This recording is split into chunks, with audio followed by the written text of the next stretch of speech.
He is the national spokesperson for the Ahmadiyya Muslim Community. He currently serves as the Ahmadiyya Muslim Community's youth organization as National Director of Faith Outreach, encouraging Muslim youth to understand and speak out about the true teachings of Islam.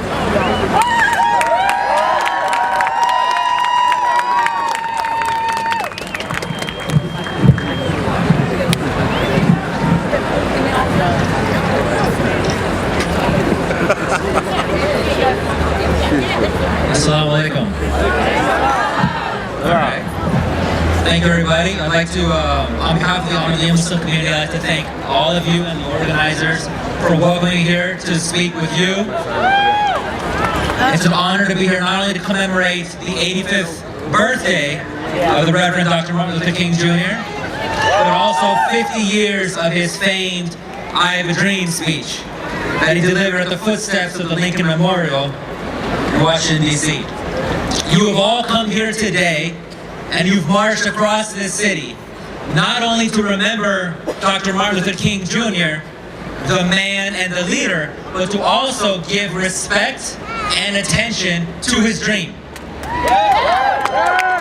I come to you today as a Muslim, as an American, but perhaps most importantly, as a human of conscience, to ask all of you, to ask all of us, of all colors, all races, all religion or creed, to spend time to reflect on the significance of his dream and its relevance today. 50 years ago, Dr. King beautifully illustrated his dream, his visual for what he would consider the true United States of America. In his dream, he saw brotherhood, love, unity, peace, and justice.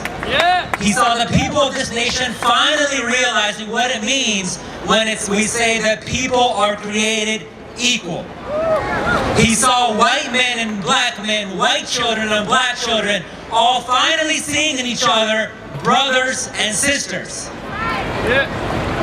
He saw injustice and oppression being replaced with justice and freedom. He saw his own children no longer being judged by something as petty as the color of their own skin. So let's spend time today not only celebrating and appreciating the progress we've made in these 50 years, but also reflecting on, are we living his dream today? Is there universal brotherhood in this country? No. Is there universal equality in this country? No. Are oppression and injustice things of the past? No. Is this indeed the dream that the Dr. Martin Luther King Jr. had worked so passionately towards? No. If you listen to his dream, perhaps you can visualize his nightmare.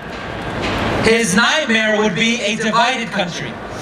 His nightmare would be inequality among the people of this country. The gap between the rich and the poor would be as large as this nation. Black and white people would see each other with mistrust, and it would transcend color. People would look at each other and have wrong assumptions of each other based off of the color of their skin, the country of origin, their religious creed, their accent, or even their gender. Instead of brotherhood, they would unnecessarily provoke one another. This is his nightmare. There would be enmity. There would be more social, economic, and political disparity than ever before. Yes, in the past, laws and bills were necessary in order to guarantee and protect universal rights. But now, it is a matter of the heart. It all begins with how we view one another. Dr. King repeatedly asked us to look at each other as brothers, as sisters. His dream was for us to come together to see and treat each other as true brothers and sisters, in the true sense of the word. To lift them up when they're down. To provide for them instead of say, go earn it yourself.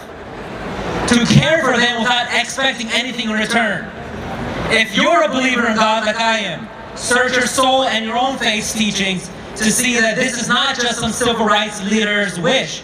It's grounded in the teachings that from his creator. If you're not a believer in God, I ask you to search within yourself to find that inner conscience that tells you to seek others, to understand others, and to find the human aspect that's in them. That's what drives me as a devout Muslim. That's what I ask all of you to go forward and to honor this dream, to restore this dream by seeing each other as brothers and not letting other people take that away from you. Please make that commitment today to march together as brothers, shoulder to shoulder in this cause. Thank you very much. And God bless you.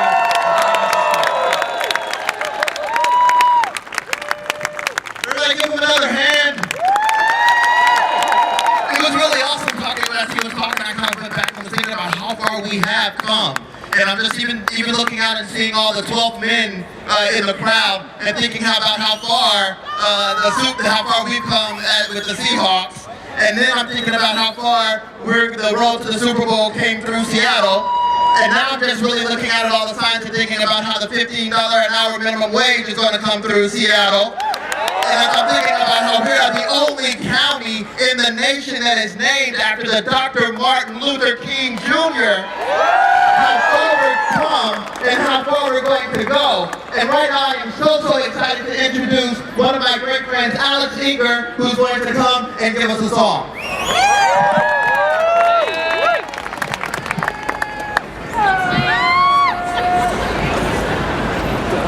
Thank you very much, Ken. It's an honor to be here, everybody. I'm going to sing